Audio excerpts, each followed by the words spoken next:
this light, a kind of glow. It came down right over here.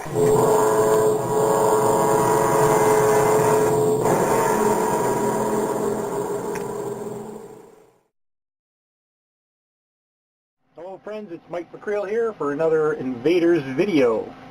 Well, we got lots of news. The first one, of course, custom-made one, went out to Monty at the, got it out there just in time for his MUFON convention, the UFO convention. She met David Childress, and a little picture here of Monty and Mr. Childress. Monty Earwood bought the first Invader ship, and there's another picture of Monty with his UFO that he made, extra size, larger one here. That's kind of neat that he sent me that, and there's another picture that he took of Mr. Childress looking at the UFO, so he kind of liked it. But this video is to show the new one for William, and I got it working on it right here. I just got the lid put on, and I'm going to show you that right now. Okay, I got the chaser in place. Finally, I put another one in, a better one. It's one I picked up and a fellow made for me in Ireland. And as you can see, I've just glued the chaser board down in position. I don't want it getting away and rattling around in there and having a wire come off. So I even epoxied down the wires onto the chaser board. So it's going to be pretty permanent in there. And just the leads on this end coming in to power it, and of course the top we talked about, the control for the speed, and that'll be accessed through the small hole here in the port. So we'll just wait until tomorrow, and we'll have that nice and dry, and we'll be able to clean up those wires. And okay, we have the UFO ready for its second last primer coat, and then we will move to a clear coat after that. You can see the paper that's inside, or the plastic that's inside the holes to protect the LEDs so they don't get any paint on them. As you can see, it's a single ridge line on the UFO, not three like on the Aurora ship. And a single is what the original studio model was, so I figured I'd make this one that way to make it special for William here. And I'll flip it over so you can see the chaser all ready to go, and it is ready. So I'm just going to put it over here, and we're just going to give it a little bit of a wisp. A little bit of primer. Just going to touch up that one corner.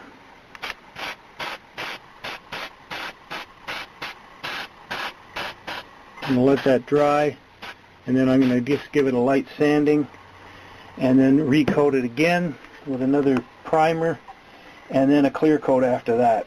And then we can finally put the two halves together.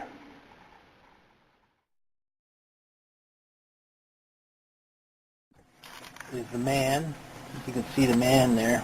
He's on his knees. He's just slightly looking over, and I got some reflective tape in here just to shine that up a little bit, and reflective tape on the other side to give some light. So when you actually stick the screwdriver up through the hole, you'll be able to adjust the speed of the chaser. And there's my board. I'm going to show you that. I shot this before, but somehow I lost the video, so I'm just going to do it again. This comes off nicely to service it. One screw. And as you can see, we have 75 5mm LEDs, and I've slightly lifted away from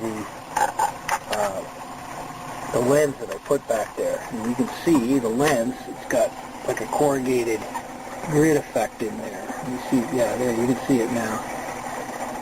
It gives it just a little bit something else. So this goes back in position. There's a certain spot that it sits in.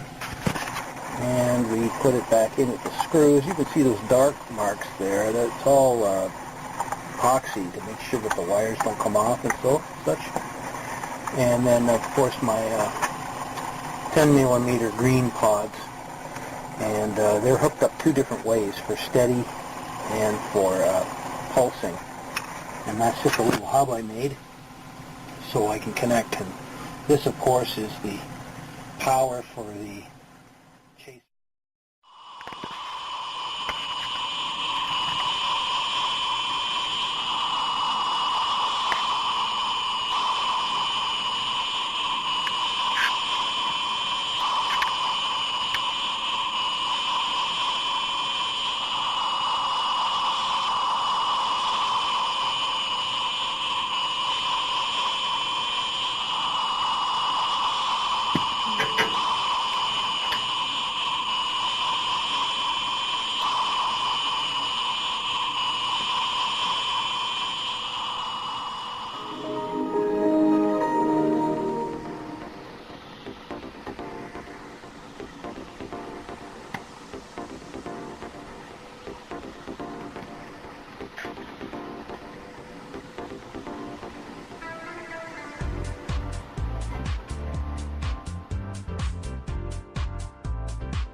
Okay, this is the underside.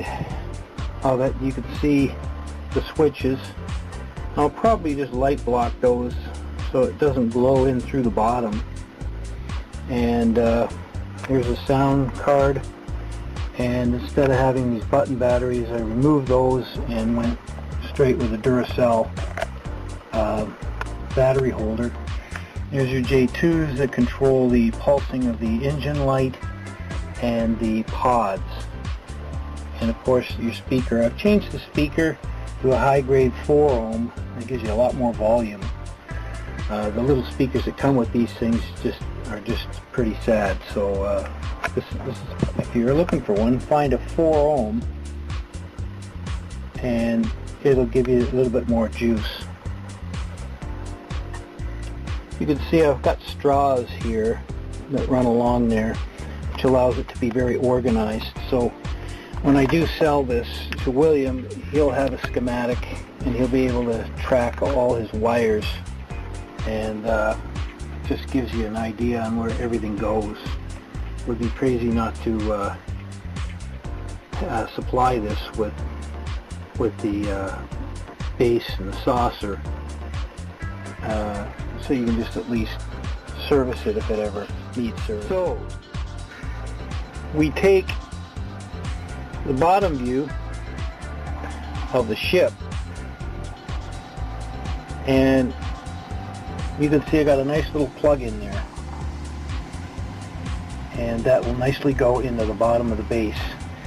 These legs are nicely leveled and they're exactly the same 20-degree angle, so they're not any different. I had to make a jig for that in order to get them identically in the same position, and once they were the same, I could glue them in place. Now this is again a 1-ladder ship.